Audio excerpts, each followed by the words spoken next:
Yo, yo, yo. Tap a one if you can hear me. Diddy's mom in trouble. Epstein list revealed today. And we got some Luigi Maggioni news today. Finally got an update. We about to get into all of this right now on the Flow Show No Filter podcast live. The thoughts, views, and opinions shared on the Flow Show No Filter are for educational and entertainment purposes only.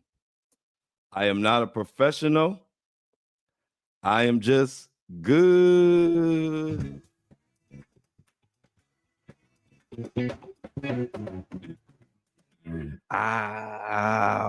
What's up? What's up?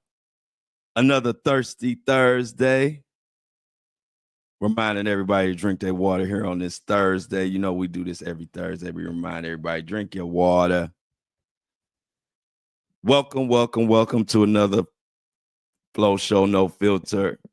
Great episode today. A lot of new stuff in the news. A lot of updates that I'm sure y'all gonna want to hear about. We're gonna get into it. Like I said, Diddy mama in trouble for stealing money allegedly from a co-founder of Bad Boy Records.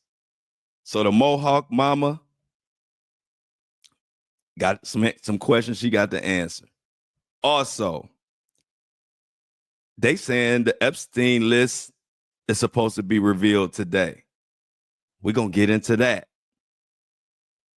And also, some Luigi Maggioni updates from his defense attorney, and he describes the day Luigi was picked up at that McDonald's, how his rights were he was not given his rights, and there's a lot of things that went wrong in the way they held Luigi at that Mickey D's. So we're gonna talk about that and some more. Shout out to some subscribers, and I got a major announcement. Please, morning chat, don't let me forget to remind everybody about today, our first official panel discussion tonight at 6 p.m. It's going to be in Flo's house, and we calling it breakfast for dinner because, you know, we come normally every day early in the morning. We all early risers. The Flow Show is a breakfast show. So we're going to have breakfast for dinner today, 6 p.m. Eastern Standard Time. Anybody is welcome on my YouTube channel, which is Flow Daddy Flow. Same name on everything. And it's a chance for all the listeners and all the supporters of the Flow movement, the Flow Show No Filter, my TikTok people, my Apple, my Spotify, my YouTube, my Instagram, my Facebook, my whole family. We get together on one. And today, we're going to be talking about the blackout tomorrow and what companies that should be supported, which companies shouldn't be supported, and what the blackout means. And support in DEI. So definitely join us if you can. I'm excited. The crew is excited. This is going to be a great thing, and it's something I want to do. This is just going to be the first one, but it's something I want to continue to do because I have a certain structure for my shows and certain content that I want to talk about to stay consistent with what I've been doing from day one. But there are a lot of stories, a lot of issues that a lot of my people and my supporters, I noticed that they want to talk about, and they always want more. And I don't blame them because there's so much to talk about and everything. This is therapeutic for all of us. So the 6 p.m. show, Flo's House, is going to be more about you guys, the listeners, and everybody's welcome to have a voice and talk and speak on what they want to speak on. It's going to be a panel of anywhere from 5 to 10 people a night, and any of y'all are welcome to join on YouTube Live, Flo's House, 6 p.m. on my YouTube channel, Flow Daddy Flow. So let's get into today's episode. We got a lot to talk about. Diddy's mama, Epstein list, and our boy Luigi. And when I read when I think about Diddy, and you know his mom, I don't make any excuses for anybody. I don't make excuses for myself. So, but I really think that starts at home, what Diddy is going through. And a lot of people have said that Janice, I call her AKA the Mohawk Diddy mama, she was the originator of the freak off parties, allegedly. From the stories that are told from Diddy's friends and all of that, we definitely want to pay attention, because he appeared to be spoiled. He was a spoiled kid, and all of that adds up. When you spoiled, no accountability, your mama having freak off parties, it's a recipe for disaster, in my humble opinion. And yesterday on the lunch show, YouTube Live, if you're a subscriber, you have access to it in the subscription-only content. Also on YouTube Live. Yesterday we talked about it, and my boy Greg, aka G Money, who assists me on this show and is actually a part of the lunchtime show, and he was telling a story about when he was a little kid, elementary school, little kid. And everybody, when you're a kid, you're trying to figure out, you want attention, you're trying to figure out, how to get it the correct way. You don't know, you're just a kid. And he said one time, he talked about the time when he went on a playground and he pulled his britches down. And that's what my granny used to call it, because she always tell me to pull my britches up. And so Greg pulled his britches down to show everybody in all the kids, little Greg. Needless to say, he got in trouble by the school. But this is the part of the story I want you to pay attention to, and it's going to tie into this Diddy mess. Greg said his mom not only disciplined the hell out of him. I don't have to, when I say that, everybody know what I mean. When your child takes it over that level and it's time to get some discipline, whatever you do, when it's level 10, she disciplined him in that way. But not only that, she walked him back in that school and didn't care if it was crying or what. And she made him stand in front of that class and apologize to the teacher and apologize to the whole classroom. He crying, he embarrassed, but she made him do it. And I made a joke, but in all seriousness, I said, your mama must have said, I ain't raising no Diddy in this house. And everybody was laughing, but it's true. But in all seriousness, I asked Greg, did he ever do anything like that again? He said, man, I would never, ever, ever, never, never, ever, never, ever.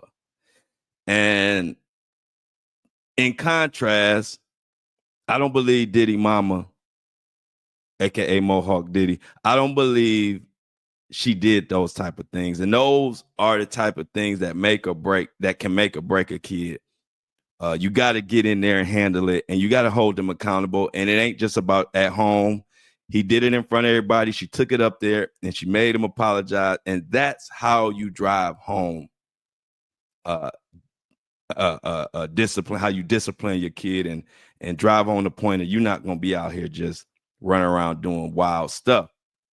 So I say all that to Janice Combs, Diddy's mom, apparently didn't do that to Diddy.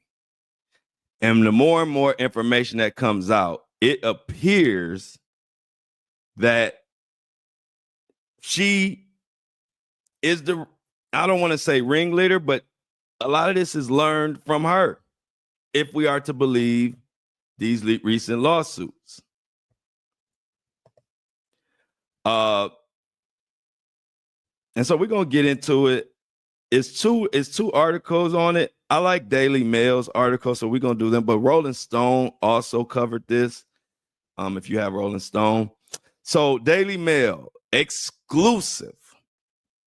It says, now Diddy's mom is being sued for seizing Bad Boy label from rapper's right-hand man, leaving him homeless and broken. Now, just from that headline alone, you could kind of get understand what's going on or about to go on in this situation. This was apparently, before I get into the article, let me give you some context. This was apparently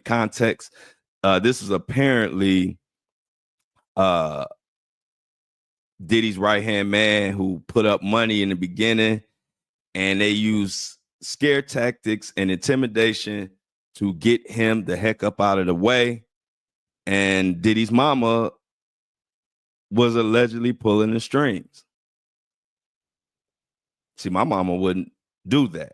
My mom not joining me in on anything like that. She wouldn't pull those strings. My mom just not gonna answer the phone if I'm asking her to do stuff like that. So to see that the mom is engaged, and even in the, even to be brought up in the middle of this, I know those type, and it strikes me as a mom who entitled their child and didn't know or didn't see the value in holding their child accountable, but instead making excuses, and not only that, but showing them the wrong way of how to do things. Just if we go back to the freak off parties that so many of Diddy's friends said that his mom was known for when Diddy was a kid. So it just don't seem like the best example of, shout out to the mothers and the women in my family, because I didn't see any of this type of stuff. So let's continue. Let's get into this article. So it says, Sean Diddy Combs used a baseball bat to coerce his former right-hand man and co-founder of his record label into signing over his shares of the company in an alleged scheme to give his mother total ownership, according to this shocking new lawsuit. Now, if you remember, before we continue, if you remember, or if you didn't remember, I'm gonna let you know about it. If you didn't know this information, everybody knows Mace, an artist who was on Bad Boy. He has always said that Diddy's mom is in control of everything. Like, Diddy uses his mom to hide money or to do shady dealings, and then he can put it on his mom or just put it on the company, when in fact it's actually Diddy. And so Mace has always spoke on that. So we've had years of hearing about Diddy's mom being in the mix. So this isn't new. And as a matter of fact, I actually reported this same situation a few months ago, but it was so much going on, I believe it got overshadowed. So here it has resurfaced, and I believe there wasn't a lawsuit going on at the time. It was just the guy was telling the story. Now there's a lawsuit, and it's got legs. So let's continue. Bad Boy Entertainment co-founder and ex-president Kirk Burroughs claims he was forced to give up his 25% stake in the label to Diddy during a violent confrontation in 1996. So let's take you back to 1996. This is the very, very beginning of Bad Boy. This is when Biggie was a fresh face, but it was no doubting that Bad Boy was the new movement.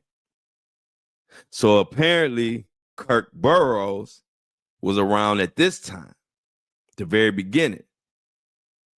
And it seems like Diddy gave him 25% of the company because he put up a certain amount of money.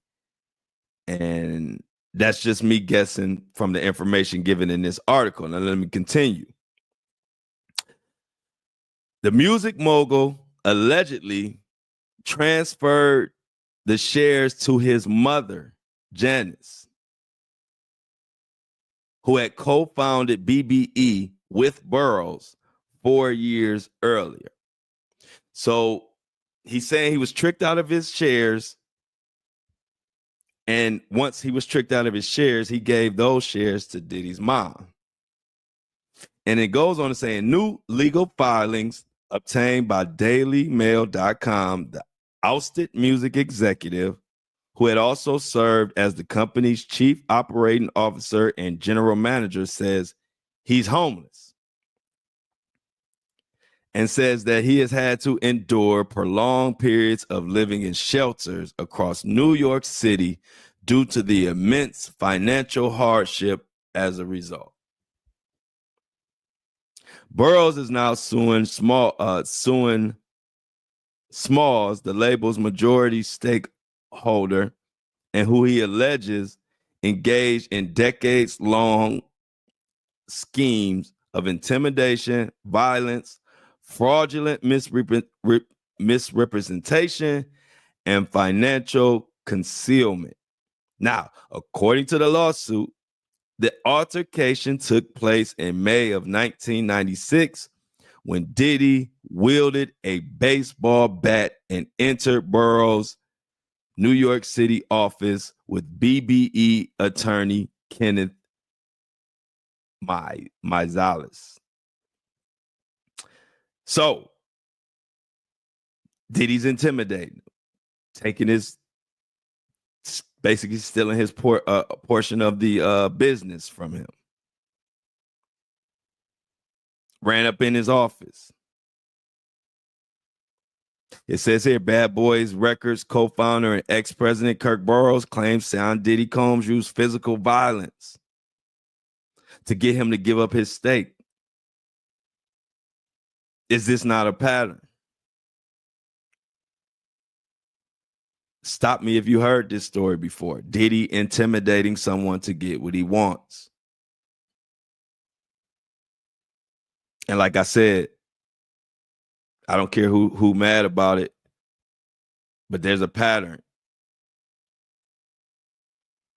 And I don't like it.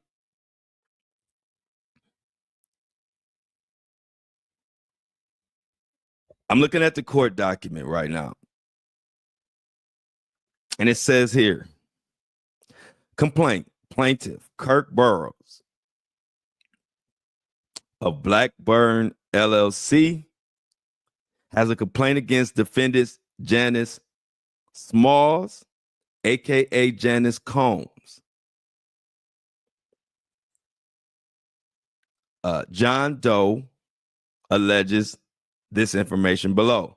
This case arises from an elaborate and calculated scheme executed by defendant Janice Smalls in collusion with Sean Combs, Kenneth Meiselas, and others to illegally seize plaintiff Kirk Burroughs' 25% owner interest in Bad Boy Entertainment Holdings, thereby depriving him access of his equitable financial interests and benefits derived from both plaintiff and defendant's operation of BBE. Plaintiff and integral co-founder and executive of BBE contributed significant financial investments to BBE. Through his efforts, plaintiff helped the company evolve from an amateur startup to a global music powerhouse. Rather than honoring their contractual obligations, defendants exploited plaintiffs' trust by misrepresenting key business dealings, minimizing and erasing his pivotal role in BBE's global development. Basically, they spelling out that that was illegal, a plot. It was intimidated. It was stolen from him. He probably didn't have any backup. And it almost reminds me of when they say Suge Knight hung Vanilla Ice out off the balcony and made him sign over his rights. Now, Burroughs filed this lawsuit on Wednesday against Janice Smalls. And this is off subject, but I never knew her last name was Smalls. And then we have Biggie Smalls, Janice Smalls. I don't know if that has any connection, but I was today years old when I learned that Janice Combs is really Janice Smalls. So let's continue. By words and actions, Sean Combs and Kenneth frightened and intimidated and assaulted. Physical violence on Burroughs Plaintiff was fearing for his life, with tears streaming down his face, clearly unable to resist under the circumstances, and involuntarily signed said documents. When Burroughs contacted Smalls after the incident, seeking guidance, she pretended she was unaware of what Combs and Meiselas had allegedly done, according to these documents. Though Smalls wasn't physically present at the time of the altercation, Burroughs claims Diddy and that lawyer were acting under her direction to orchestrate the fraudulent involuntary transfer. The lawsuit goes on to claim that the defendants not only defrauded Burroughs of his rightful stake in BBE, but also systematically sabotaged his entire career. Now, what all did they do? What all did Burroughs go through as a result of this gangster tactics in business? Well, let's take a look further. They blacklisted him from the music industry. They blocked business opportunities. They destroyed his professional reputation. All done to ensure he would remain financially destitute and unable to reclaim what was rightfully his. Burroughs says he is owed millions and lost profits. Claims he invested $100,000 of his own money when Bad Boy Entertainment first launched. Let me tell you why I believe this. I believe this because Diddy wouldn't give anybody any stake in his stuff unless they probably came with $100,000 at that time. Because put it like this, if he didn't give him $100,000 or a substantial amount of money, what the heck would Diddy give anybody 25% of his company for, knowing how greedy and how much about himself Diddy is? So if you read the tea leaves, I can't say that he exactly gave $100,000. I don't know. He could be rounding it up. But what I can say is he definitely gave a substantial amount of money, because a person like Diddy ain't giving up 25% to somebody, to another man, unless they giving up some money. So I definitely believe that he gave up 100 grand of his own money. Because other than that, what the heck would Diddy give him any percentage in Bad Boy for? Diddy probably knew when he got that money from him that once stuff got rolling, all I got to do is intimidate this guy and steal it from him. I know how these people operate. I could see it now. I could see Diddy saying, or getting 100,000 or 50,000 or 75,000 or whatever to start Bad Boy.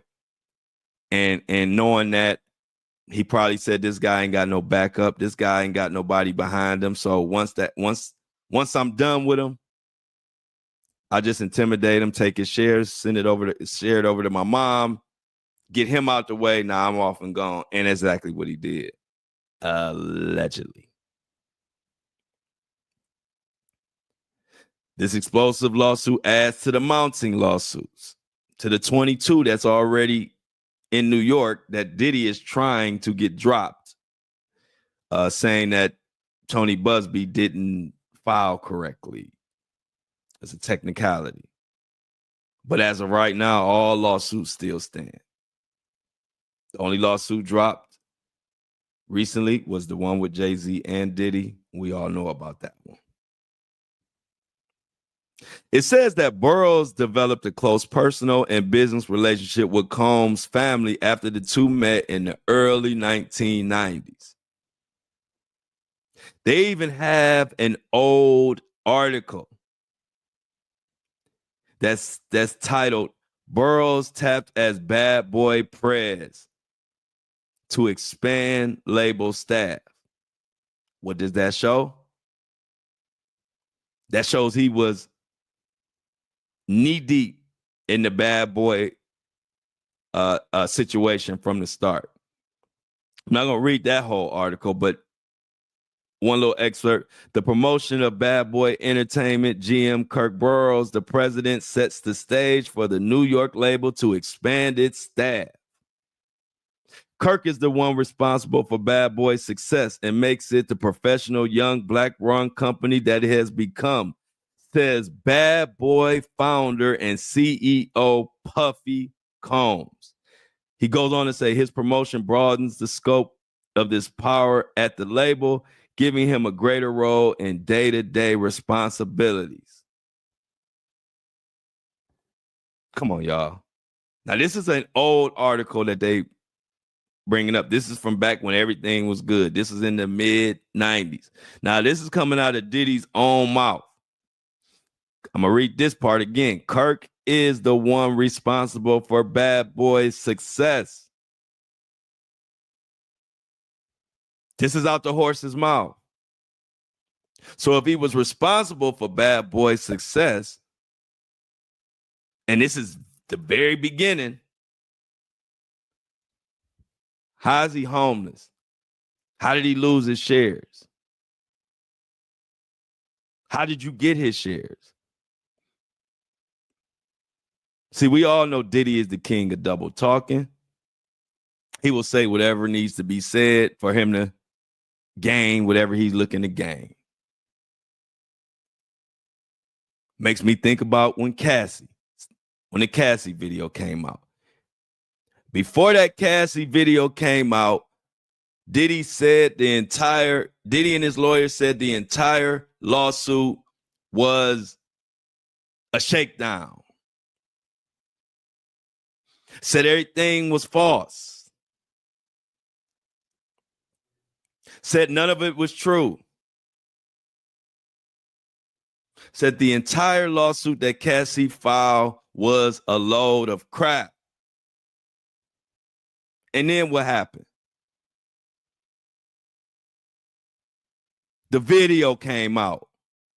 And the video showed one of the incidents that she described in the lawsuit that Diddy and his legal counsel said was a load of crap. It was just a shakedown. Wasn't none of it true. Made Cassie look like she was full of it. But then what happened? The video come out. We see Diddy putting hands, feet, and paws and throwing vases at her. Cassie about big as my pinky. And Diddy was just standing over her, intimidating her, putting his hand, throwing her, kicking her. But you said the lawsuit was a load of crap, Diddy. That was just what we saw with our own eyes was in the lawsuit. So we see this is true. And what did Diddy do? He comes making a video talking about how he apologized and how those was the dark times and I messed up and this and that. But bro, you just said that everything was false in the lawsuit. But I guess now that we seeing it for ourselves, now you want to come quote unquote clean and say whatever you want to say to try to brush this to the side. And this reminds me here because they literally have an old article where Bad Boy started and you out your mouth saying Kirk is responsible for Bad Boy's success. Next thing you know, you threaten to put a baseball bat upside his head and stealing his shares and giving it to your mama. And that's why I believe, of course, Diddy is to blame. He's a man. He's supposed to be held accountable for everything that he has done. But when you got a mama taking shares, knowing the situation and not stepping up, and not, Diddy didn't have no respect for his mama or anybody else. Because had I intimidated somebody with a baseball bat, or had I did any of that to steal something away from somebody, my mama wouldn't even want it. My mama say, you can keep them 25 shares. It's too much drama involved. But Mohawk Diddy's mom went right along with it, according to this paperwork. And that's the problem. So shout out to those, real quick, shout out to those moms and dads who love their child, who will do everything for their child. But when that child step out of bounds, they step up and they nip it in the bud, like my boy Kobe One Shinobi said. Because it makes a difference. As we read this, and as you read all of these stories about Mama Mohawk, she went along with too much. And I'm just keeping it real. And I'm also looking at this and appreciating the hell out of all the women in my family that raised us. My mama, excuse me. I want to say mamas with an S. My mama been done whoop me. My mama, my aunties, my grandmas, my grannies, my great grandmas. Heck, even friends of my mamas, y'all all held it down, because the more I look at this Diddy situation and the more I see what's being alleged of his mother, even back to the freak off parties and all of that, it makes me thankful that I wasn't raised around that. You know, when we had grown up parties, it wasn't even about no freak off going on. We just, as kids, wasn't even allowed to be around the same area as the adults, just because they were drinking. Let alone walking around and seeing people half naked and all that. We didn't go through that. Our parents and my family didn't play that. The kids were with the kids and the adults were with the adults. And when I was a kid, I hated that, because you kind of wanted to be in the adults' business and you didn't understand why they get to be in the living room and then this and that and laughing and joking and drinking and having fun, and you got to stay in the room and play video games or Monopoly and stuff like that. But then when you get older and you see stories like this, you're thankful for that. So let's get back to the article. But recognizing the plaintiff's strategic mind in industry, Sean Combs entrusted him with key operational and managerial responsibilities, leading the plaintiff to co-found BBE, otherwise known as Bad Boy Entertainment, just in case anybody getting confused with this BBE talk. The suit also notes that Burroughs is the godfather of Diddy's first child, Justin Combs, who is now 31. So Burroughs he has a lot of evidence. True, a lot of it is circumstantial from what I'm reading. I don't know about paperwork and all of that, but from what I'm reading, he had a lot of things that point to he was there in the beginning, and he was a big factor. I mean, he's the godfather of Diddy's first child.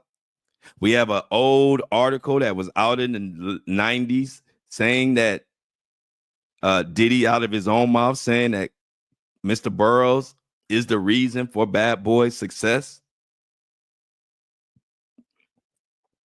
And then they go back to talk about in 1992 when Combs was fired by Uptown Records. Founder Andre Harrell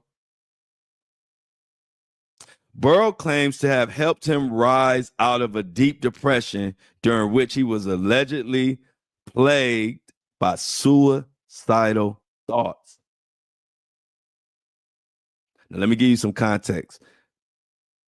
I remember this. This was well documented. When Diddy was fired by Andre Harrell from Uptown Records, Diddy was lost. Nobody wanted to fool with him. He had got a bad name. And so they fired him. It was a dark time for him. I remember reading about this. I remember seeing movies about this. And it took a miracle for Diddy to come back. And that miracle came. But Burroughs claims he became a trusted advisor for Janice Smalls.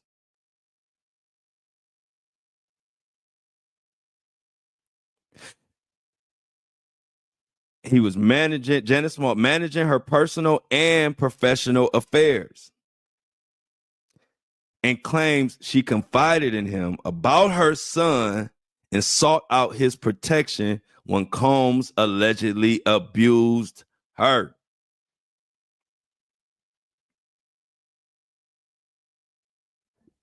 Did I not say did he had no respect for his mama or anybody else? Now, if we are to believe Burroughs, who is the godfather of Diddy's first child, who is out of Diddy's own mouth, he is responsible for the success of Bad Boy Records. Now he's saying Diddy was abusing his own mama, and the mama would call him for help. Strong accusations.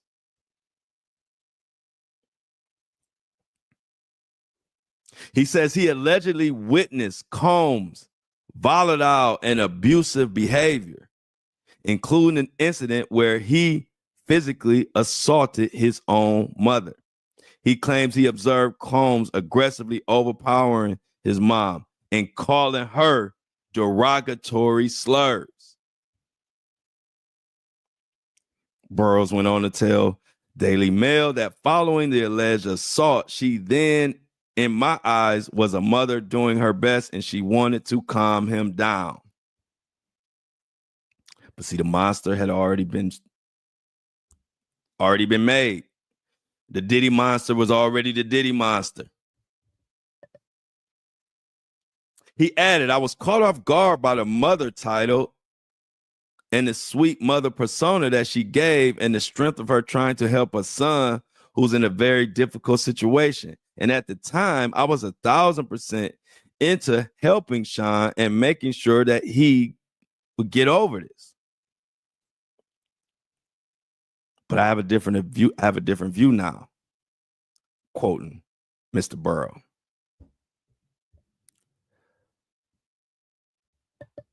Burroughs also managed the legendary R&B singer Mary J. Blige. Burrow in the middle of this, ain't he? Like, Burrow ain't just some Johnny come lately or just somebody looking for a buck that had nothing to do with anything. He was in the middle of all this bad boy stuff, apparently, especially if he was managing Mary J. Blige. We all know Mary J. Blige and Diddy made crazy hits back in the day, and Mary J. Blige, although she's been super quiet lately, was a big supporter of Diddy, and Diddy did a lot for Mary's career. He produced or helped produce her first classic album. I believe it was called What's the 411. I'm not sure if that was the name of the album. I know that was on the album. But let's go on. So the representatives for Smalls and Combs did not respond. But Burroughs, who also managed legendary singer Mary J. Blige while working at Bad Boy Entertainment, claimed Combs obstructed his management contract with the singer. He concealed corporate financial records, knowingly filing false documentation, misrepresenting ownership structures, fraudulently took 25%, blacklisted, a complete obstruction of professional earnings. It says here in May 1996, Sean Combs wielded the baseball bat. And they went their separate ways from that day on. This is crazy, y'all. This is insane. Combs also engaged in fraudulent financial schemes, inflating Mary J. Blige's expense accounts by charging unauthorized expenses, fabricating service fees, and luxury purchases under false pretense. This is all in the filing. He also mentions Diddy's apparent fixation with the legendary rapper Tupac Shakur, claiming Combs was obsessed with Tupac. He would attempt to mimic Tupac's style. He wanted to be Tupac. According to Burroughs, he claims Combs would charge items of brands Shakur wore, such as Versace, silk shirts, and expensive accessories to Blige's, Mary J. Blige's artist account, and mislabel the charges. Get this dude out of here, y'all.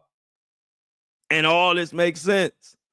Because if you're a true fan of hip hop, some of y'all might remember, some of y'all might not. But one thing about it, I'm going to let you know anyway, so you will know. Pac was rocking those silk Versace shirts before anybody was rocking them in the rap world. And then we do notice that after Pac, if you go back and look on Google or just look back in the day, Diddy did start rocking those same Versace silk shirts. He did way back in the day try to rap like Tupac. He had a totally different style. The laid back, smooth, low voice, Mase style that Diddy, you know him for.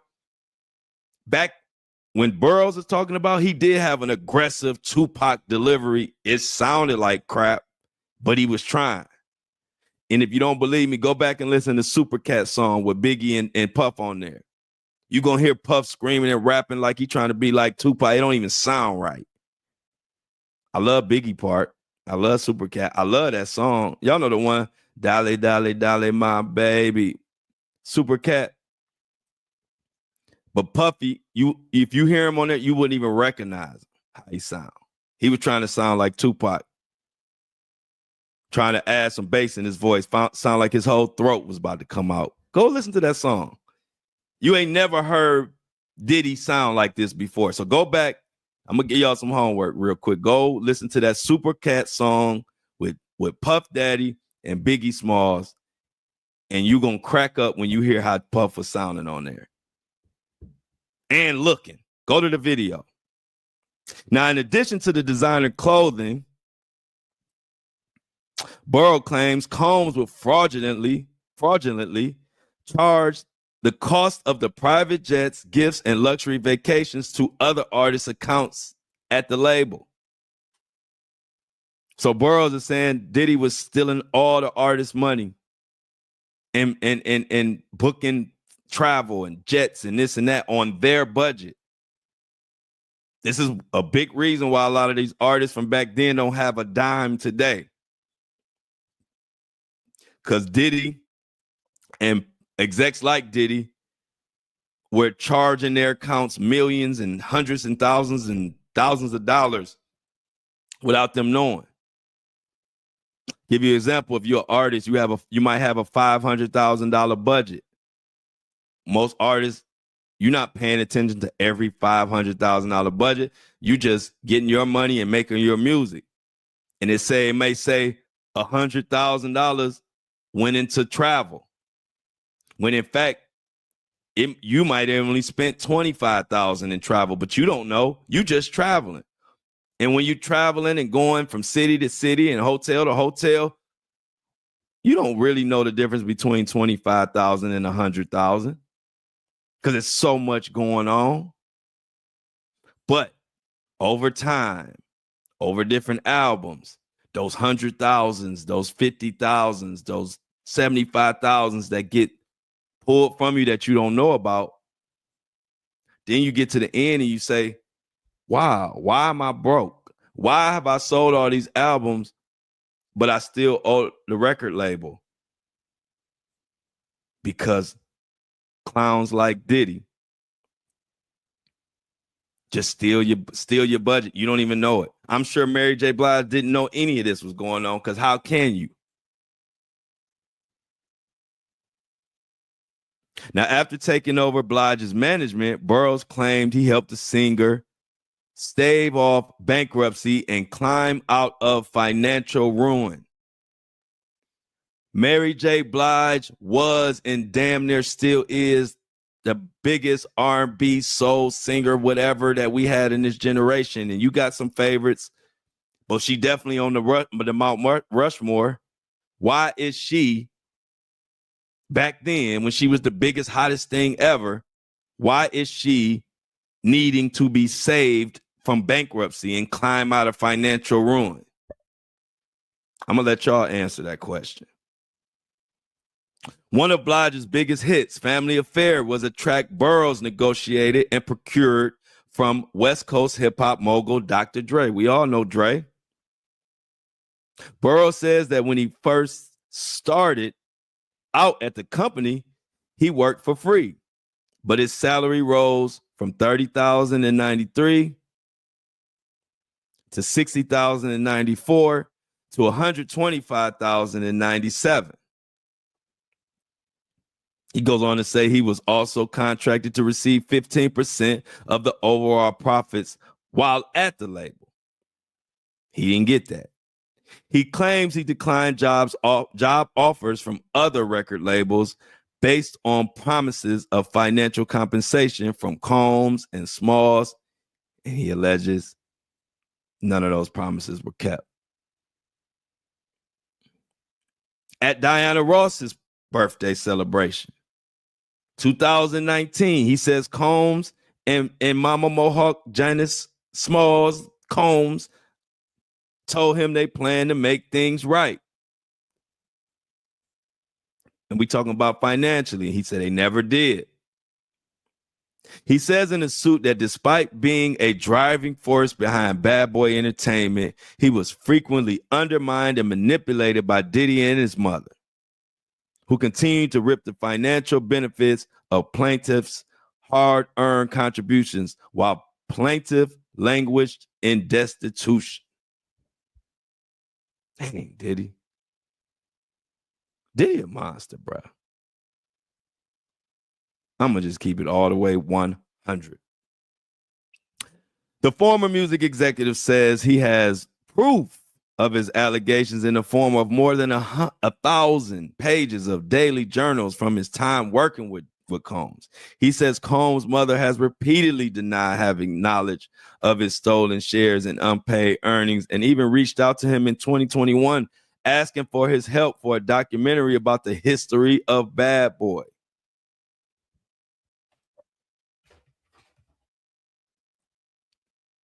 He says he agreed to provide records, photos, and other materials to return the suit. Janice agreed to reimburse him for his 25% ownership stake and 15% earnings, but she allegedly refused to pay him after he provided materials for the documentary, leaving him feeling further exploited and betrayed. Definitely betrayed, but let me tell you what happened here. They needed information for a documentary, and you know, when you're trying to make a documentary, you're trying to make it the best you can. And what appears to have happened is they really needed information or words or anything from him to make this documentary. She promised him this, that, and the third. He delivered, and once again, they didn't honor their side of the bargain. And see, that's where we're different too. I have stuff from back in my time in the music game. And there's certain people that have certain information that may help me on the documentary. But if I didn't fool with you then, I'm not fooling with you now. See, that's the difference of how like a Diddy and his mama operate. They so greedy, they come back to their enemies and sell them a dream just for that information. And see, if I didn't fool with you, I don't care what information you got. I'm gonna do this documentary without it. Because I'm not about to use you and manipulate just to get some information for my documentary. You can have it. I got plenty to talk about outside of that. And so when I look at this, I can read between the lines and I know how people operate. And that sounds exactly how his mom and how Diddy would operate. Hey, tell him we're going to pay him back. We need that information so this documentary can be hot. Next thing you know, they get the information. And Burroughs is back on the street. Burroughs' attorney, Blackburn, told Daily Mail his client is not asking for anything more than what he rightfully earned. He says, we are confident that the legal process will hold those responsible accountable and ensure that justice prevails. And speaking in the Daily Mail, Burroughs also issued a message to Combs' mother. Janice Smalls, we started this out as a family unit, and I believed in Sean's talent. I had talent too, and I delivered. I looked out for your family, and I let them, as well as yourself, destroy mine. See you in court.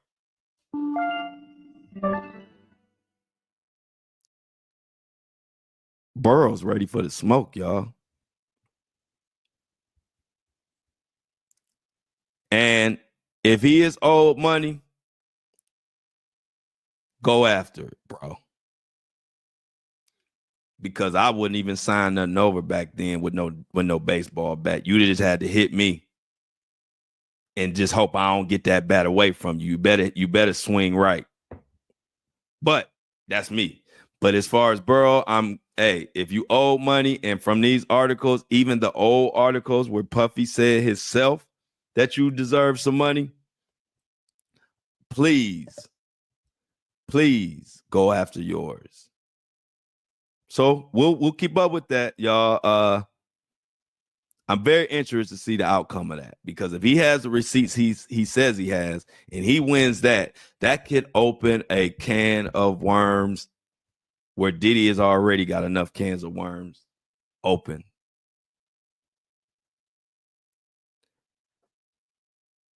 The Flow Show, No Filter. I might have to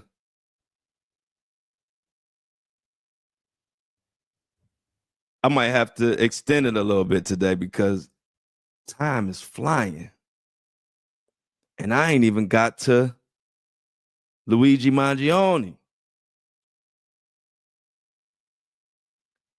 I haven't even got to talk about the Epstein list. But we're going to get into it. I'm going to stay here a little bit longer for the Apple and Spotify people today because I can't skip none of these today. I got to get through these. So before we get to the Luigi and the Epstein information list, first, I can't go a second further without shouting out the people that's making this possible. And don't get it twisted. The subscribers of this podcast are what's making this possible. Without them, I don't know if we'd be here. Because I ain't listening to no corporation. They can keep their money because they're gonna try to tell me what I can talk about. And they don't want to hear what I want to talk about. So I always got to shout out to subscribers. And like I said, it's bigger than subscriber. This is preserving the truth. Everybody want the edgy content. Everybody want to know the truth, but these days we have to pay. We have to support the truth because it's a war on the truth. They are trying to shove dollars down pockets of podcasters like me and YouTubers because they now know we have a following. We have a platform that people listen to. So they are learning, you know what? Let's just shove money at them. And then that's how they control you. But see, you can't control me because I don't care about your money. I'm smarter. I'm thinking ahead. I'm like, let's build our own subscription-based podcast where I don't have to worry about y'all. So let's shout out to these people who have subscribed. The link is in the description, or if you listen to this podcast on your phone, the link to the Buzzsprout subscription is in the show notes. So first, let's shout out Tracy Smith Don. Shout out to Tracy Smith Don. She gave a $3 donation subscription. Greatly appreciated. I'm glad you understand the mission of what we're doing here. I am the only podcaster with 500,000 followers that gives my people a voice. And I've been doing that since I started, when I was a complete nobody. And I'm still doing it now because it's what I love to do. It's nobody telling me. I'm not trying to manipulate. I'm not doing none of that. I am a voice of the people, and I'm going to continue, just like we have in that panel tonight.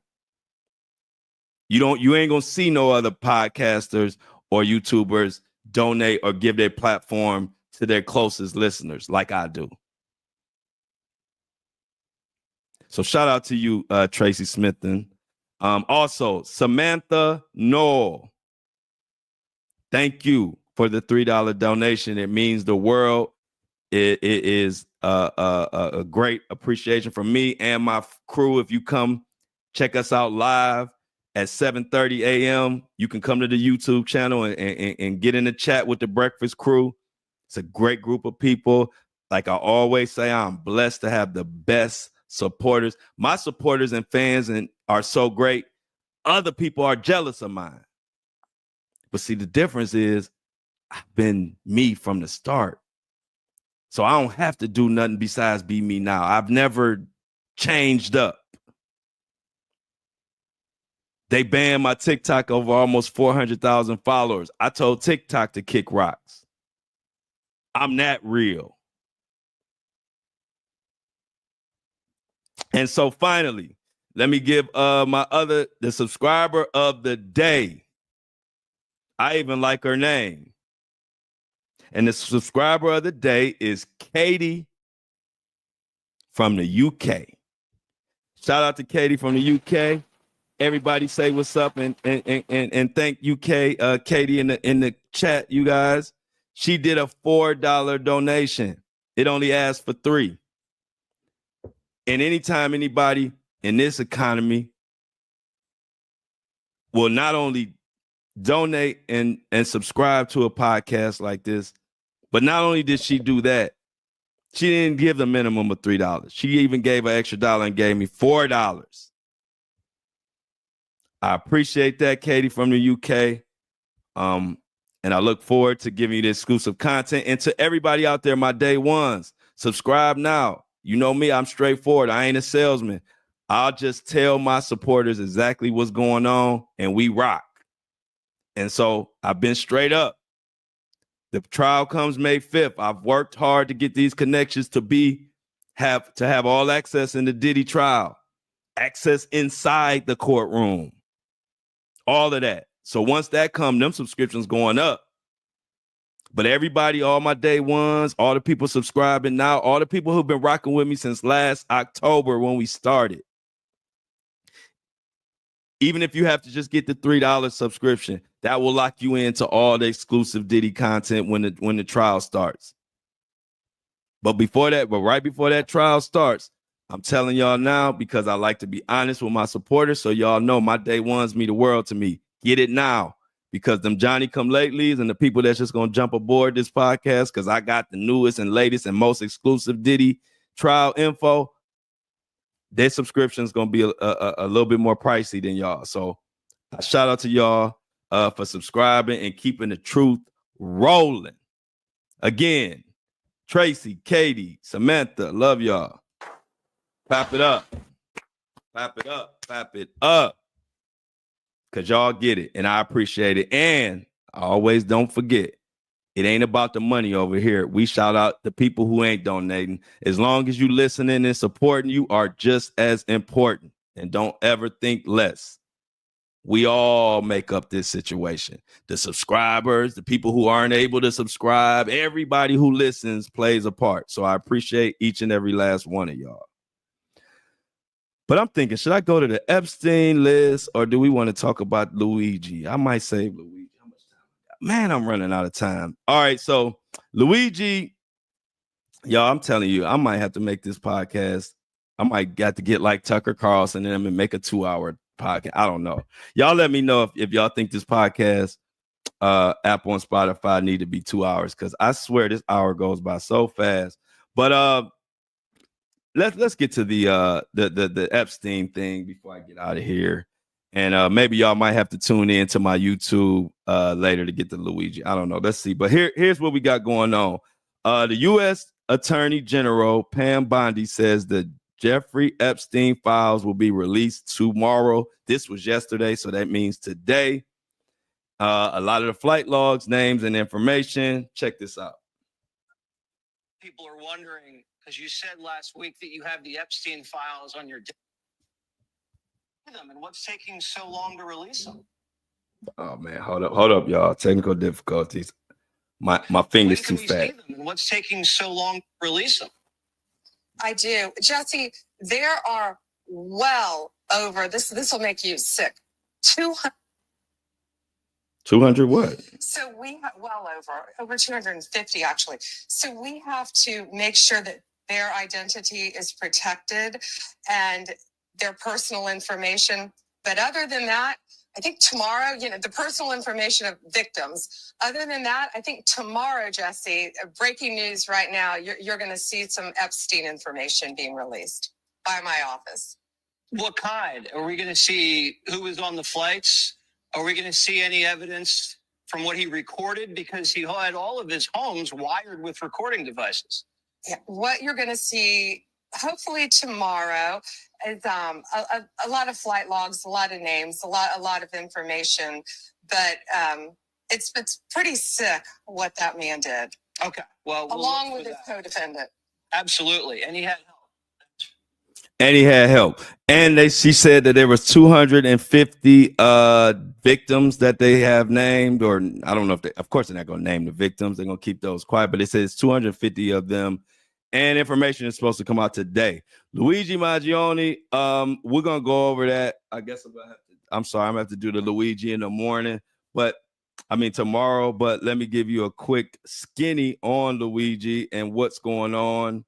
The latest is the defense is saying that everything was done wrong and handled improperly. When Luigi was picked up at the McDonald's, he said he was held without saying that he was free to go when he was actually free to go, but they didn't tell him. They held him at the McDonald's illegally. He wasn't read his rights, all kind of And so the motion also claims that officers, they never even read him his Miranda rights, which, if true, is a direct violation of the Constitution of the United States. So we got to keep an eye on that on Luigi. I'm going to talk some more about it, but look that up, y'all. The defense is going off. I'm going to talk about it some more on my YouTube show, but Apple and Spotify, I greatly appreciate everybody listening. This is another one. I will be back tomorrow for, what is it, Friday tomorrow? Oh, I can't wait. I'm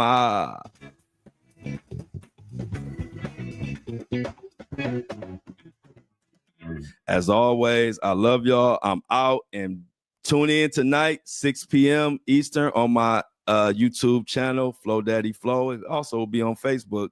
We're going to have our first panel. I'm out.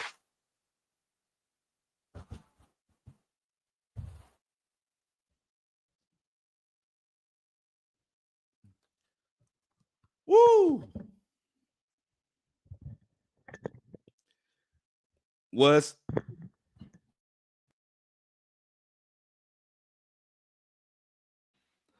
Breakfast Crew? What is up? What it do? I am not a professional. I'm just good. Y'all, these other platforms, they can't do nothing with me. They can't do nothing with your boy. Wow. Oh my God. I gotta check that out. Mini Me. I didn't see that.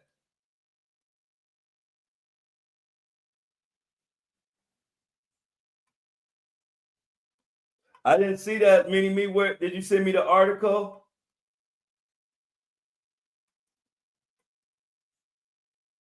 Send me that article. You talking about John Paul Miller, right? You talking about John Paul Miller, right? Mini Me.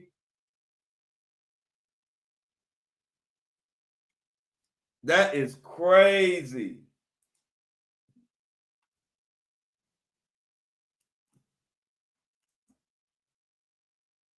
That is crazy, y'all.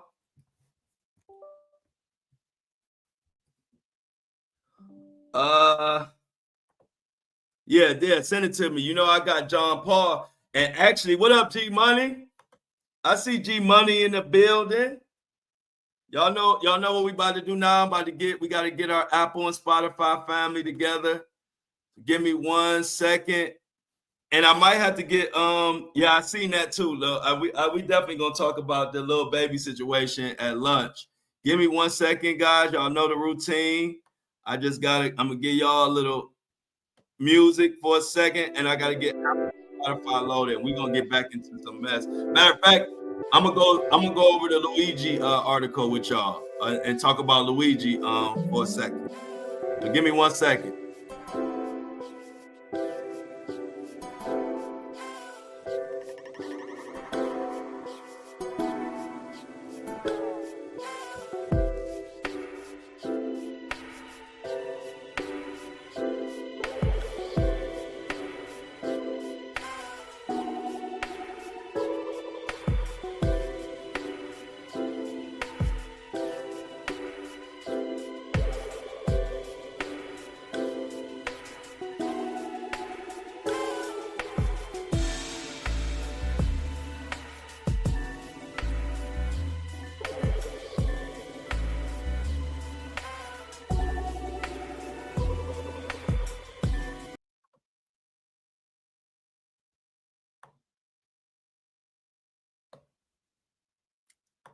I'm back. The lunchtime show is at noon, but the panel is at 6 p.m. Eastern Standard Time.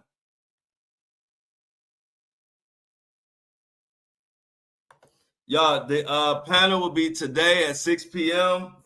Obi-Wan Kenobi, somebody missing in the group me.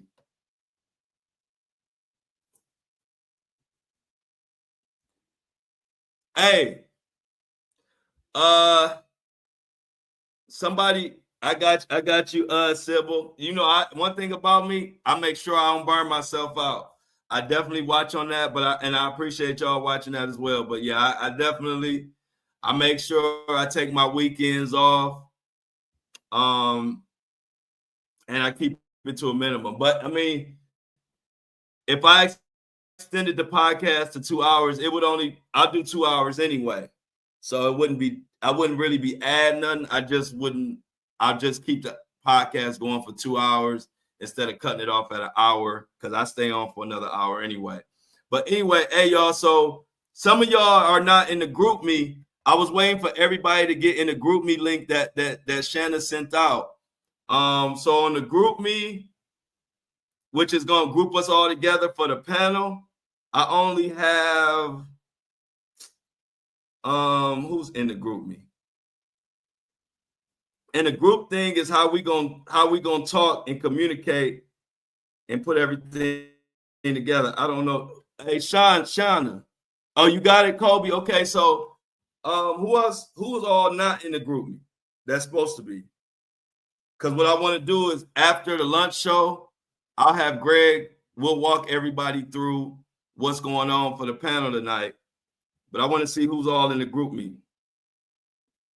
So as far as on my thing, all we have is Shauna, Nadrima, Lauren Cox, Shanna, and me.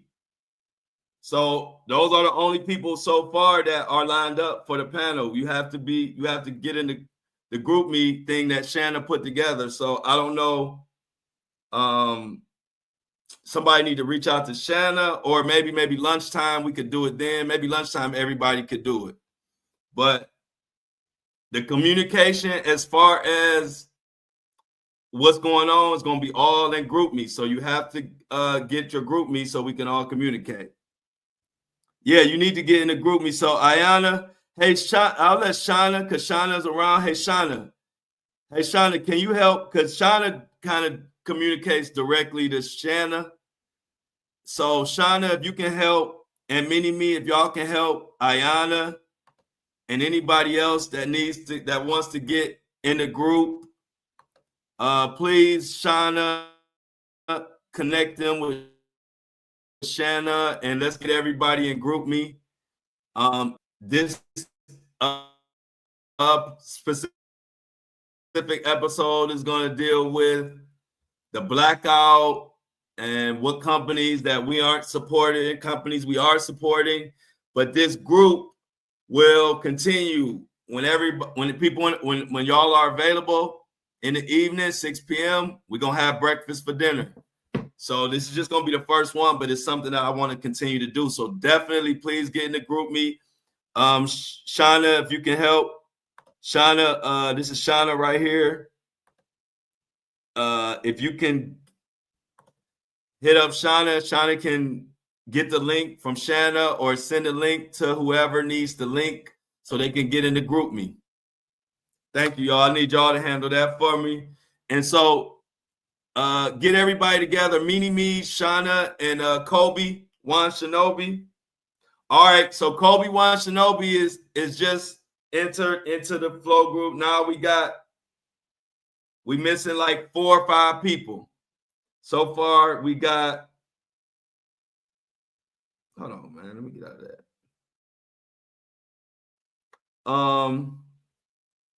Who we got? Shanna, me, Greg. Well, Greg still got to get in, but I know he'll do it at lunch. And we got Felix, aka Kobe. So everybody else, please get in contact with Shauna. She can direct you to Shanna so everybody can get that link. I want to make sure everybody is in at least by lunchtime, like before the lunchtime. Like maybe I'm going to check with Greg's schedule, but maybe an hour after the show or maybe right after the show might be easier. We want to get everybody on the same page, and then we will communicate through GroupMe to let everybody know how it goes and what we're going to do. But like I said, everybody who wants to talk can talk. Some can just be in the chat.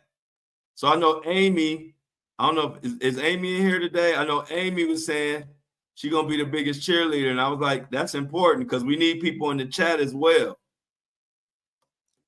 Oh, that's probably because of the Wi-Fi.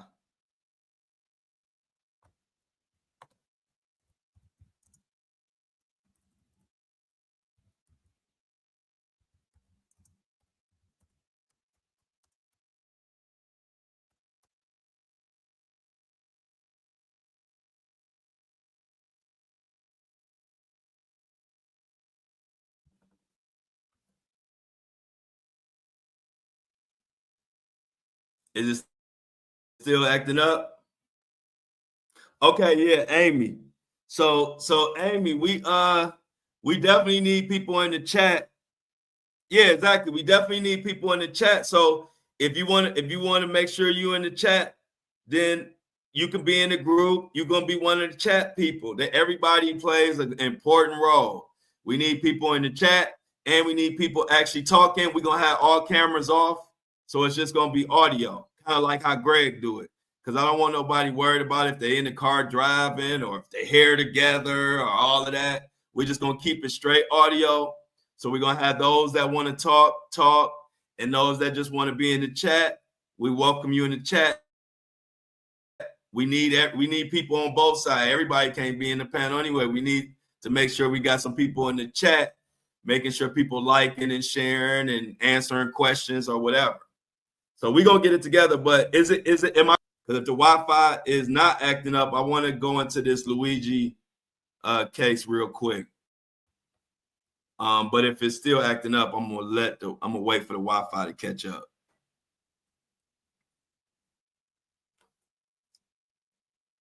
So yeah, Shauna and Mini-Me, if y'all can kind of coordinate everybody who's interested get their information to Shanna or just get them the link to the GroupMe, because the GroupMe is how everybody's going to communicate. So once you get into the GroupMe, you're going to know exactly what's going on. Appreciate you for being in the chat, G Money. So far we got G Money and Amy in the chat. See, that's why we doing all audio, because we want the panel to just be audio, because I don't even want it to be, I don't want nobody to have to be on video. Because like see how Peter says dreads ain't done. So we don't want to worry about that. We want to just have straight audio, just like how Greg do it, and everybody's welcome to talk. I'm excited because I want to hear what y'all got to say. I want y'all to talk about some of these stories that we're not able to talk about or we're not able to get to on my shows. So this Flows House show is going to be an opportunity for us to talk about all the other stuff that we miss out on, and some of the stuff y'all specifically want to talk about.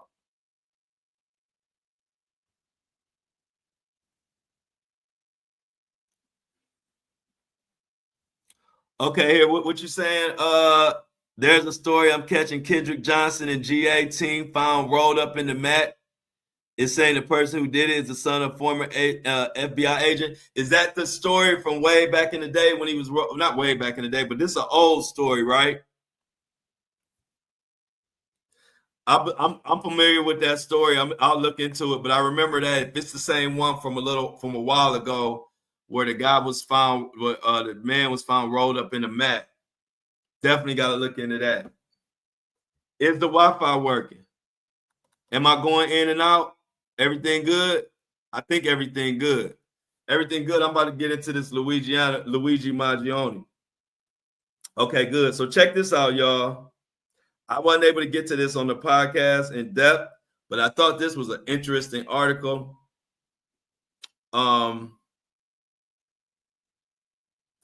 This is by a National News Desk, and it's entitled "Defense Disputes Evidence in Luigi Maggioni's Arrest, Claims Police Violated His Rights." This is brought to you by Ryan Graphius. Don't let me forget to upload Apple and Spotify, y'all, because sometimes I get to rolling. Don't let 10 o'clock or no, 9:55 or 8:55. I'm sorry, because y'all an hour behind me. 8:55, check on me to make sure I upload the Apple stuff, please, because I'll forget. I get into these stories and forget what I'm doing. So it goes on to say Blair County Defense Attorney Thomas Dickey, who is representing CEO of alleged Luigi, has filed a motion to suppress the evidence against the 26-year-old, claiming that Altoona police violated his rights and they illegally detained him. Police say Maggioni was taken into custody on the morning of December 9th at an Altoona area McDonald's after a witness reported seeing a customer who allegedly matched the description of the New York shooting suspect. In a 23-page court filing, Dickey alleges that the Altoona police cornered Luigi inside the restaurant and would not allow him to leave under his own merit, which is against the law. According to the documents, police never told Luigi that he was free to go, and that the officers reportedly provided no explanation for the encounter other than stating that he had looked suspicious. Dickey further alleges that officers continued to illegally question Maggioni inside the restaurant, at which time they reportedly conducted an illegal pat down. They patted him down illegally. The motion also claims that the officers never read him his Miranda rights, which goes against our Constitution. According to the court filing, Maggioni's defense also claims that while conducting a background check with the identification that he allegedly provided to officers, several more officers arrived at the restaurant further preventing Luigi from being able to leave on his own. At this time, he alleges that the police then illegally seized Luigi's backpack and other belongings. Police say the search reportedly led to discovering multiple fake IDs and a loaded 3D printed weapon, which allegedly matched the gun used in the shooting. Dickey also claims that it took officers over 15 minutes to officially tell Luigi what he was under police investigation for. Motion also alleges that police didn't read the Miranda rights like I told you. Dickey claims that Luigi was then asked if he wished to speak with police, at which time he said no. However, police still continued to question Luigi and eventually placed him in handcuffs and transported him to the police station. Y'all, that's crazy. But they do that every day. Every day, somebody's rights are being violated by these corrupt cops. I strongly believe that. But this Luigi stuff is put on blast now. Exactly. I'm with you, Amy. We want to see the footage. Why haven't they showed us the footage? Any other time they showed us the footage of whoever that was that popped the CEO in the back. They showed us that footage 1,000,000 times. We can't see the McDonald's footage.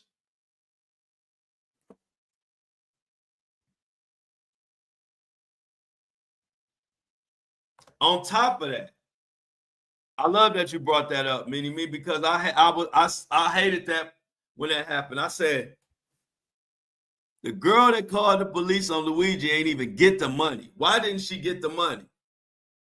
Is what I'm asking. I don't care about the reason they said. What is the real reason she didn't get the money?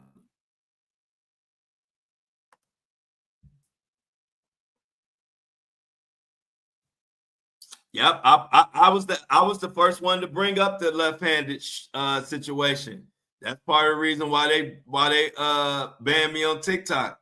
I was the one went viral. I was the first one to say the shooter in the video was left-handed. Just another thing that just didn't add up right to me. I got about 2-3 million views on that video. David in the building. Welcome, David Alvarez. Good to see you on the Breakfast Crew. Hope your week is going well, my friend. There you go. Hey, look, Kobe know the game. They got to make sure that they gotta edit and doctor that footage and make sure it's all right before they put it out, if they ever put it out.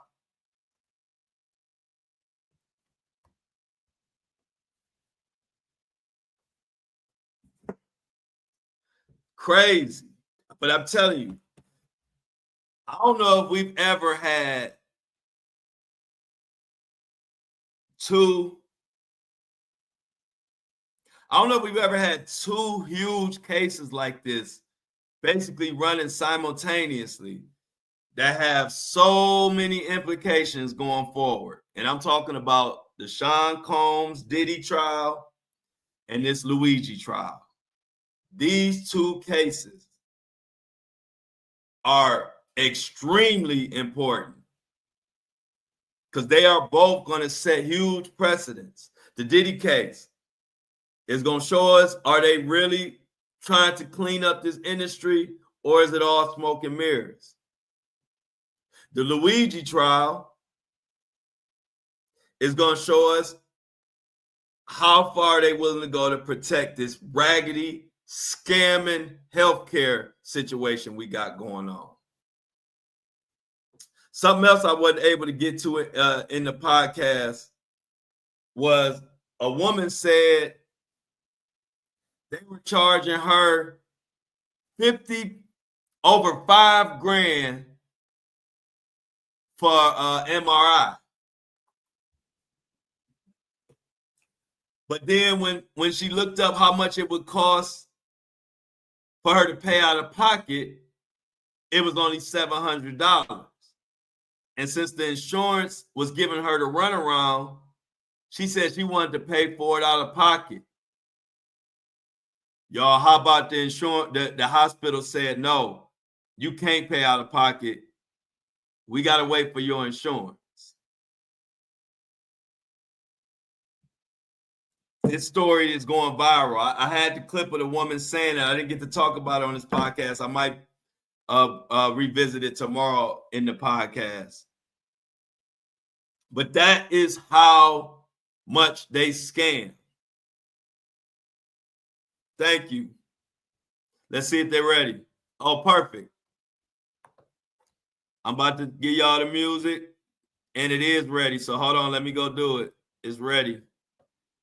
About to upload Apple and Spotify. Thank you for reminding me, because as you can see, I totally have forgot.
And we're done. They are all ready. We got Apple and Spotify together, y'all.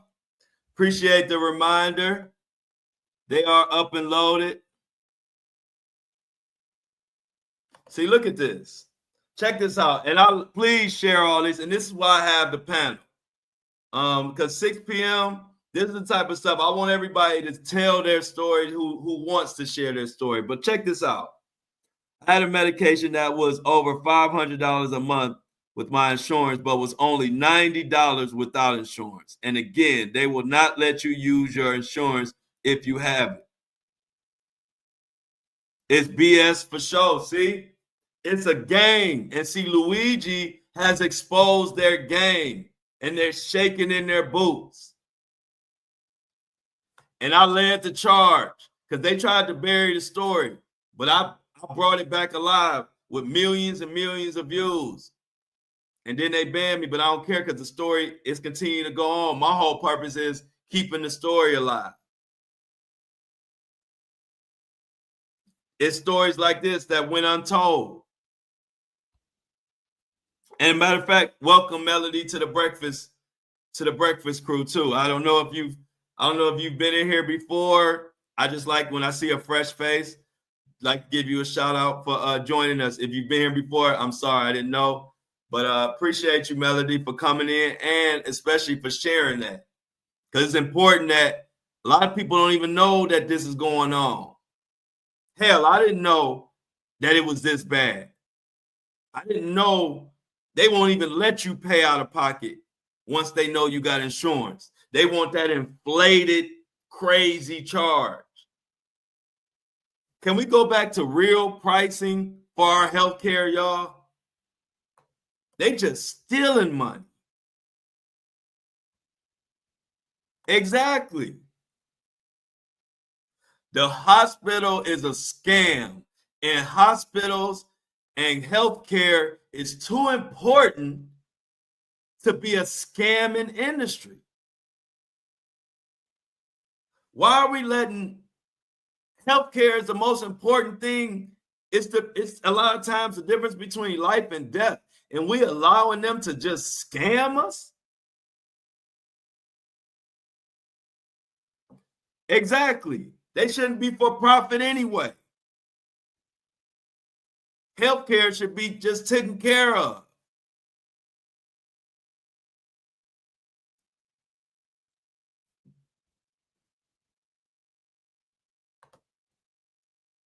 I couldn't believe it. I wish y'all could hear this.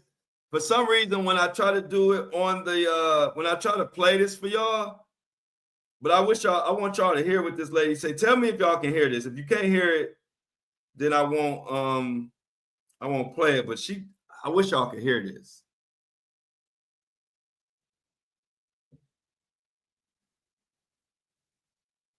And a matter of fact, I might have to plug up.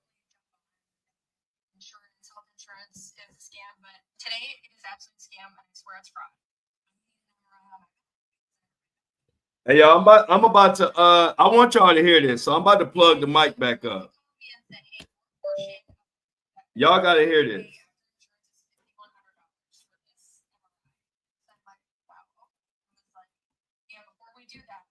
Yeah, I'm about to load the mic back up. You know it's serious when I load the mic back up because I want y'all to hear this.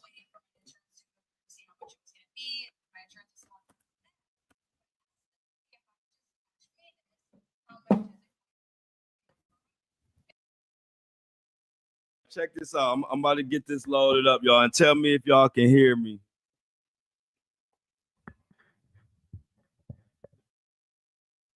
Hello. Hello. Can y'all hear me? Put a 1 in there. Okay. You can hear it? Okay, good. I'm about to let it play. Okay, let me start it over.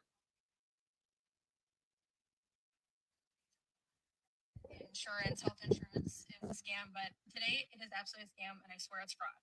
I need an MRI on my back because I hurt my back. My clinic sent it over to a hospital. They ran it through my insurance. They called me and said, hey, your portion of it that you're going to have to pay after insurance is $5,100 for this MRI. So I'm like, wow, okay. I was like, before we do that, like, just wait, because I'm like, $5,100 just seems wild. I called another place who was also waiting for my insurance to go through to see how much it was going to be. My insurance was still on hold with them, but I asked them, hey, if I just cash pay this, how much is it going to cost for this MRI?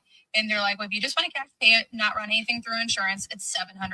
And so I'm like, sounds a lot better than $5,100. So I called the original hospital back and said, hey, if I don't run this through insurance, what is the cost if I just decide to self-pay it, since I know the other place is $700? The lady's like, I'll rerun it under you being self-pay, and I'll call you back with your total. So a few minutes go by, the lady calls me back, and she goes, hey, I talked to my supervisor. Since you have insurance, we are not going to let you self-pay it, so we won't give you that number. How is that not a scam? Isn't it my choice if I want to self-pay something versus running it through my insurance? I should get to decide that, not you. But they're like, nope, since you have insurance and you've already done it that way, we are not going to allow you to self-pay it. And I think that's because they probably were going to give me a self-pay price, kind of like the other place, maybe $700, maybe up to $1,300, still way less than $5,100 that it was going to make me pay. And I just think, like, what? Somebody wouldn't, like, what if I wouldn't have called around? I would have been stuck with this $5,100 bill. Insurance is such a ripoff. I don't know how in the world this hospital is telling me that I now can't self-pay it. What does it matter? I'm going to go to the other place, but I don't know how this hospital is allowed to now tell me, hey, yeah, you can't self-pay something if you have already had us run it through your insurance. I haven't even had it yet. So Crazy. Crazy. Like, come on, man. Is that not a scam? Hey, and Michelle, I don't know if Michelle, I don't think are you in the group me? Extra zeros. Michelle, are you in the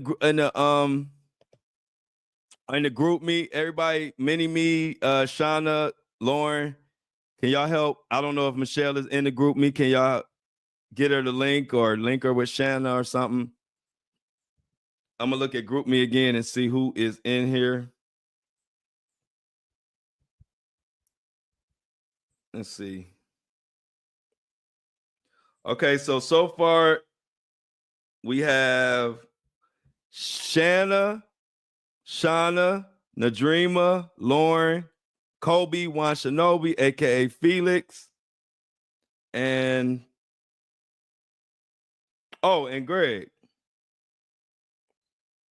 Yep. So hey, we need Michelle.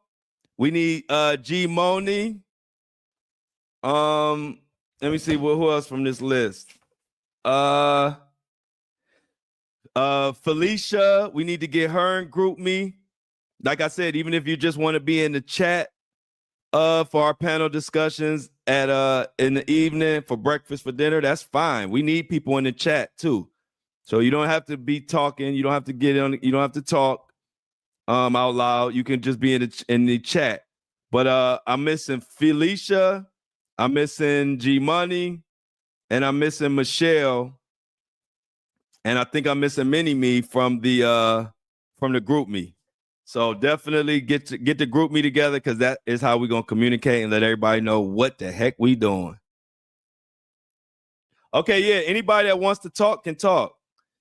That's the thing. Anybody that wants to talk can talk, and anybody that just wants to be in the chat could be in the chat. It's all about what you're comfortable with. So Michelle says she talking. I know Shan gonna talk. I know Nadreema gonna talk. Those my fellow content creators. So from TikTok. So I know they talking. And anybody else who wants to talk is free to talk. And like I said, anybody want to be in the chat, you could be in the chat. It's all good. Let's see what Melody been bringing the heat today. Let's see what Melody talking about. If you go into the pharmacy and ask the price of a new medication and give them your insurance info, they by law cannot tell you the cash price. Wow. Y'all, while they focusing on all this other stuff, they need to be redoing this healthcare, man. At this point, we need to change the whole healthcare structure. Burn it. Hey, look, tear it down to the studs. Tear this healthcare system down to the studs. And let's rebuild this thing. Okay, so Kobe makes Felicia my little sister name. Okay. That's what's up. Wow. So look, she says, say the med is $5, but your copay is $10.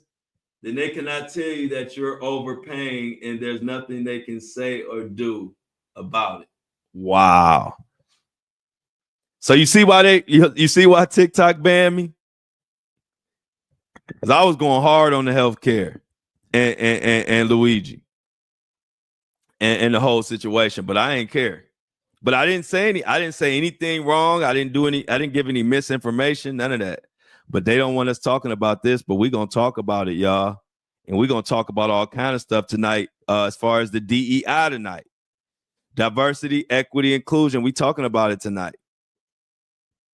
In Flo's house. So definitely make sure you're there. 6 p.m. on my YouTube channel, Flo Daddy Flo.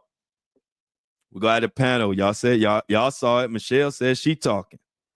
So y'all gonna hear from Michelle. And as a matter of fact, Michelle, I'm gonna definitely put in the notes for what I want y'all to talk about. I mean, y'all free to talk about wherever the conversation goes is fine. But as far as subjects that I want y'all to put in there, for sure, one, of course, we're gonna be talking about DEI and talking about the blackout. But on a lighter note, I want Michelle to tell everybody about the New Edition concert. I know everybody want to hear about it. So hopefully tonight we get to hear firsthand how the Las Vegas New Edition concert was. We want to know what was the best songs they did. What was the first song? What song did they end on? I heard it was Bobby Brown versus Johnny Gill. I heard they was competing. I heard a lot of little sidebar comments about the concert. So we want to know all that, Michelle. So we always going to talk about what's really going on in the world, but we also going to talk about what's going on in our world. See, she said New Edition was fire. Tune in tonight. So you can hear what went on with the New Edition concert that Michelle went to. But like I said, the main thing tonight is going to be about the blackout and us supporting the companies that are standing 10 toes with DEI, and we standing 0 toes with the companies that ain't rocking with diversity. As y'all know me, I'm you can look at my any of my social media accounts, you can look at YouTube, anywhere I go, it's gonna be a diverse group because I speak to everybody. I definitely represent where I came from and my people, but I speak to everybody and I want to give everybody a voice. And that's the beauty of my movement. So I'm for sure standing up and standing strong with companies that are supporting diversity. I mean, that's what I'm about. So I'm looking forward to it. The gang is looking forward to it. Shanna, Greg, Nadrima, Mini-Me, Lauren, Amy, G Moni gonna be in the chat. Amy gonna be in the chat. It's gonna be a good time. I think y'all are gonna enjoy it a lot. And like I said, it gives us a place where y'all get to talk. And some of the cases or stories that we might not be able to cover in the morning and lunch show, we're gonna cover it and let y'all talk about it in the platform at Flo's house. A little breakfast for dinner. I remember back in the day, we used to love, and the reason why I call it breakfast for dinner, not only because it's a spinoff from our breakfast show, but I used to love those few occasions when Mama would say, we're gonna have breakfast for dinner. It was like something about having every now and then, not every day, but something about having pancakes, eggs, and bacon for dinner. It always was like a cool thing. So I definitely wanted to bring it here and have a little breakfast for dinner. But then when I got older, my parents, and not just my parents, but people would tell me breakfast for dinner came from when you was broke. And the cheapest thing you could put together that could fill up everybody's stomach was breakfast food. Pancakes, bacon, and eggs. Well, not these days. Eggs cost $100. But in back in those days, pancake, eggs, and bacon was cheap. And so we loved it as kids. We'd be like, oh, we having breakfast for dinner. And we didn't get older and realize like breakfast for dinner was like when groceries were short and we need to get through. So shout out to breakfast for dinner and shout out to learning for what it really meant and why we was having breakfast for dinner. I didn't know it was because grocery money was short and we was waiting on payday. I loved it. So I'll never complain. So we bring a breakfast for dinner with the crew today. I'm looking forward to it.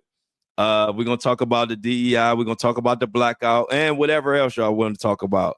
Y'all might hear some TD Jakes. See, it's going to be Shanna and a lot of talk. Mini-Me going to be talking. So you might get some TD Jakes breakdowns. Y'all might get some some more Tupac info. I don't know what's gonna be talked because the thing is, it's gonna be wherever the conversation goes is where it's gonna go. Like I said, I'm not trying to control. I'm gonna send out subjects to talk about, but wherever the conversation goes is where it goes, and that's what I love about it. Oh, it was still top tier. Yep, for sure. Ain't nothing. Some fried catfish, grits, and eggs. There you go. Oh man, y'all making me hungry. I think I'm gonna have to have. Oh, Mini Me gave me lunch. Bought me lunch yesterday. Thank you for the $50 super chat lunch chat yesterday, Mini Me. That grilled fish. I don't even know what kind of fish it was. That's how good it was. It was just some type of grilled.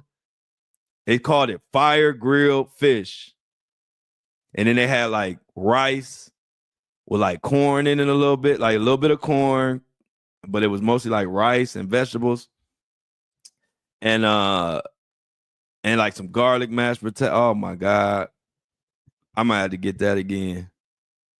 That was good. That might have been the best lunch I had in a while. Like that fire grilled fish. Thank you so much, Mini Me, because that thing was hitting. But Michelle got me wanting some catfish and grits. When I was a kid, when you got catfish, that was like a treat. Now I don't know why, but it was like you were allowed to have whiting and perch. That was what the kids were allowed to eat. But when you either did something special or you just you became older, you would start to be fed the catfish. Man, our family had so many, I ain't gonna say rules because my family was cool, but it was definitely a pecking order to stuff. If you was a little bitty kid, you was eating whiting and perch. The adults was eating catfish. You know, they had perch and whiting too, but they was eating catfish. They was eating black bass, white bass. What else? Snapper. We couldn't eat none of that. So I don't know if it was because it mostly came with bones or because it was more expensive, but that was just the rules. So when you got grown, all we eat now is catfish, snapper, all the stuff that we couldn't eat when we was kids. We was whiting out. Now I know whiting was cheap. I don't know if whiting is still cheap, but it was cheap back in the day. So I understood why we was eating whiting. But yeah, catfish was for the grown folks. Y'all had big fish fries? Amy said she had big fish fries.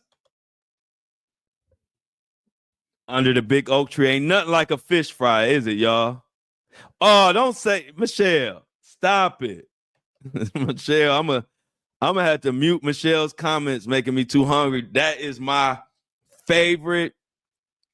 If I had a Mount Rushmore of dishes, two of the items would be one item would be pizza, because I love pizza ever since I was a kid. I don't care what you say, I love pizza. That just pizza is pizza.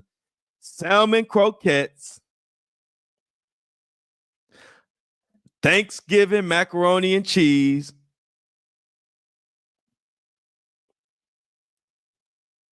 and I don't know what the fourth one would be. But right now I know pizza, salmon croquettes, Thanksgiving macaroni and cheese, and I got to think about what my fourth dish on my Mount Rushmore of my favorite things to eat. Y'all making me so hungry. I'm definitely getting fish for lunch. Yeah, we used to call them salmon patties. Yep. Now, let me tell y'all this. We had different people. We had different sections in our family. We had some of our family, they used to put syrup on their salmon patties. I ain't like that. But there were like little, you know how you got your uncles, your aunt, different little families that all make up one big family. So some part of our family, they put syrup on their salmon patties. Us and my family and my house, we put hot sauce on ours. So give me some salmon patties, some rice, and some hot sauce, and throw a little veggie in there because you always got to throw a veggie in there. Oh, I'm good to go. Oh yeah, I saw this earlier. I'm glad you put it up again, because I did want to make this announcement. According to Mini Me, this is breaking news. Legendary two-time Academy Award-winning actor Gene Hackman, his wife, pianist Betsy Arakawa, and their dog are found dead in their Santa Fe, New Mexico home, police say. What in the entire freak is going on? If Mini Me wasn't the one telling me that, I would think that was fake news.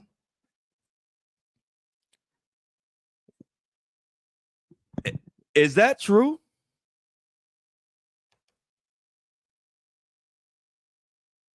Let me read that again. Legendary two-time Academy. Hold on, I gotta go back up.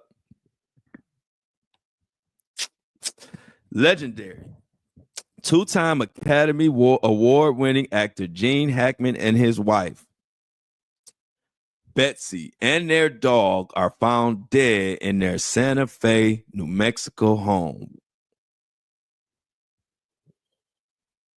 Ain't life precious, y'all? Wow, what the heck? Gene Hackman? The Gene Hackman that I'm thinking of? And Mini Me says, it's confirmed, y'all. Are we talking about the Gene Hackman that I'm thinking of, the actor? From numerous movies. Wow. Now, I used to like his movies. Wow, y'all. Oh, man. Yeah, that carbon monoxide is no joke. I want to hear the details of that. I'm gonna definitely look into that and see what the heck is going on. Wow.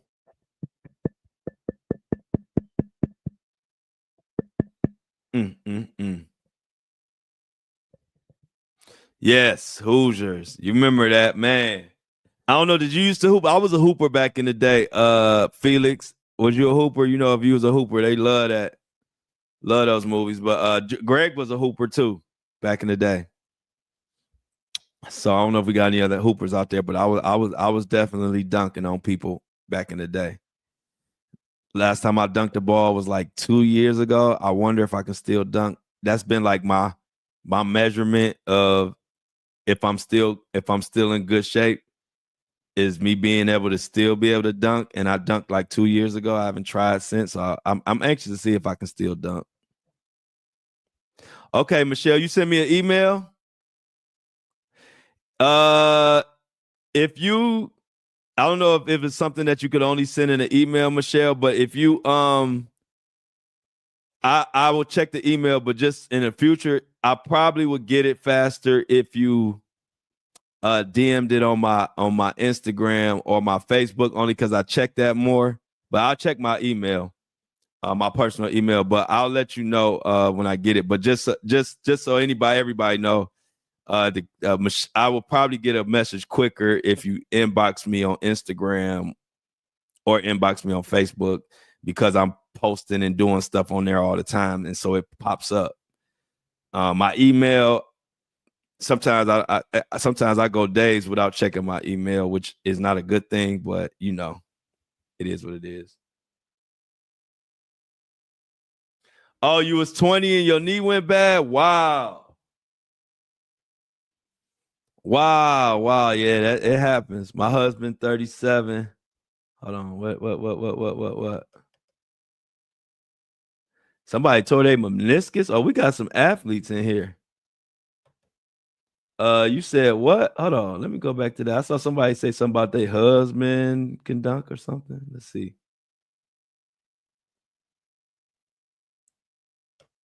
Oh, okay. Lauren said, yeah. So yeah, your husband feels me. Yeah, that's how we keep up with knowing how much we fell off as we get older. And I was so happy that I was still able to dunk. I couldn't believe it. But guess what? I dunked, I hung on the rim, and I don't know what the heck happened to my wrist, but my wrist was hurting for like 6 months or longer after that. I like dunked, I hung on the rim, but I had my whole weight on my wrist, I guess, and it felt like it dislocated, but it didn't. I don't know what happened, but I was just so happy that I was still able to dunk. I was like, shoot, I ain't tripping about my wrist. That wrist been too much. It been too much whipping.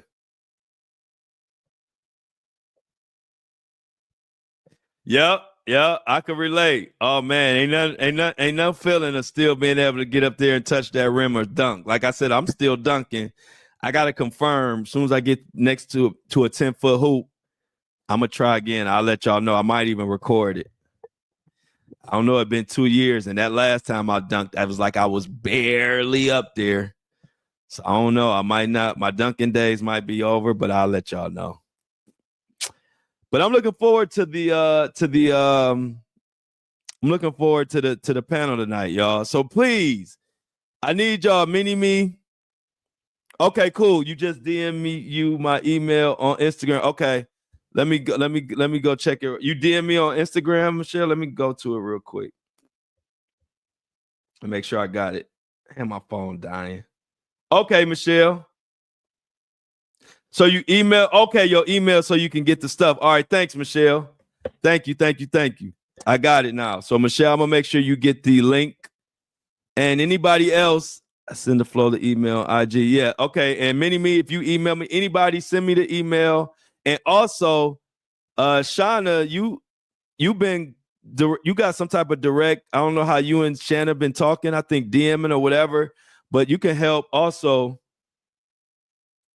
Okay, now Dreamer. So yeah, now Dreamer, we looking forward to tonight. And it don't matter that you're gonna be in traffic because we're gonna have a panel all audio anyway.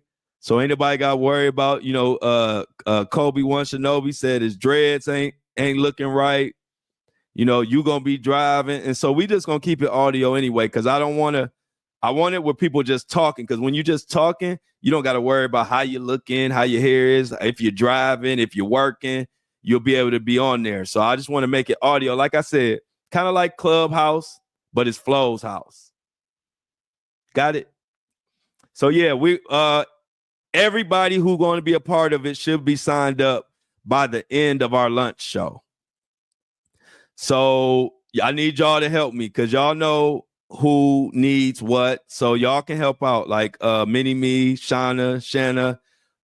Communicate with our fellow breakfast and lunch crew people who want to be down and get their emails to me or Shanna. And so we could get everybody linked into our group me and we could get it popping.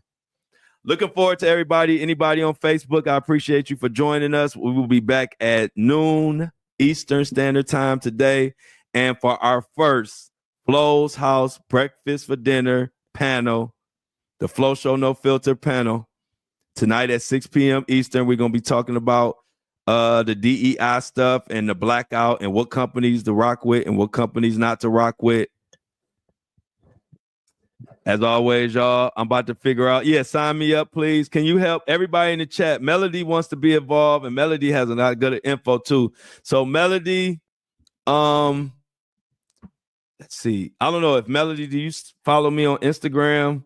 How can I get in contact? Melody, if you follow me on Instagram or Facebook, Melody, send me a direct message or message somebody in the chat, Shauna, somebody, and we'll get you the link, Melody, for the group me. The group me is where we all communicating about for the show, and so you won't lose the information. But we'll be there at 6 p.m. But like I said, we'll be back at lunch. I don't know what's for lunch, Flo. That's what I'm saying. What's for lunch? Y'all tell me. I got my information at the ticker. Y'all know it's two ways my lunch go. If I'm lucky enough and blessed enough to get a super lunch chat from y'all, from either my Apple Pay or Cash App, I'm gonna get something nice and good and healthy. But if I'm not blessed enough to get a super chat today, I'm gonna get a fillet of fish from McDonald's. I don't have time because in between these shows, I have to like get prepped for the lunch show and upload stuff. I got a lot of stuff to do before the lunch show, so I don't have time. I have to get whatever it is have to be delivered. So if I'm lucky enough to get a super chat, it'll be something healthy and good. But if not, I'm good with another fillet of fish. I ain't had one in about a week and a half. It's been about a week, a little bit over a week. Guilty pleasure. Yep, group me. Yep. Oh, Michelle said she got me. I didn't know that. Okay, thanks, Michelle. What is it? Is it Cash App or Apple Pay? Well, let me know so I know where to look at. I appreciate that. I know. That's why I said I had to get him out today. I had to get him out the way today. So Michelle got me today, so it's over with for McDonald's. Michelle got me today, and tomorrow starts the blackout. So I'm done with McDonald's. See how easy that is? All right, Michelle, Cash App. Yeah, I'm done with it. It would have been today if I would have got me a nice little last taste of my fillet of fish, but luckily Michelle got me, and so I'm gonna get something else. But yeah, McDonald's on the list, and so no more McDonald's. It's that simple. Oh yeah, see, this is the type of stuff I haven't been able to dig into it, but this is the type of stuff I would like for y'all to talk about on the panel tonight. Because I ain't really talked nothing about the Menendez stuff and the tie to Clive Davis, although I've saw it. I haven't did a deep dive in it, but I'm looking forward to y'all talking about it tonight. I want to hear what y'all got to say about the Menendez and the Clive Davis connection. It's time for y'all to have the public mad at y'all for y'all opinions. Hey, Michelle, they're gonna be mad. Some people gonna be mad at some of y'all opinions. I'm warning y'all. Some people don't like opinions different than theirs. So yeah, y'all. Please, let's make sure everybody who wants to be involved in our very first panel discussion tonight at Flo's house, 6 p.m. on my YouTube channel. Please reach out to anybody in this chat. They will connect you to and keep you connected and make sure you don't lose out. I got to get to work. Michelle done gave me some good food money today. I'm about to get me something healthy again. Other than that, y'all know the drill.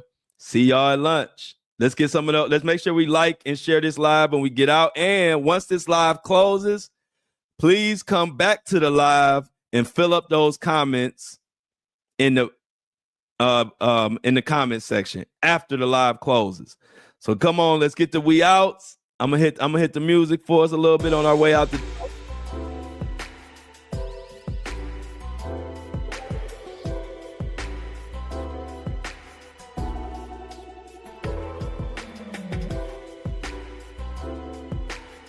Thank you, Michelle.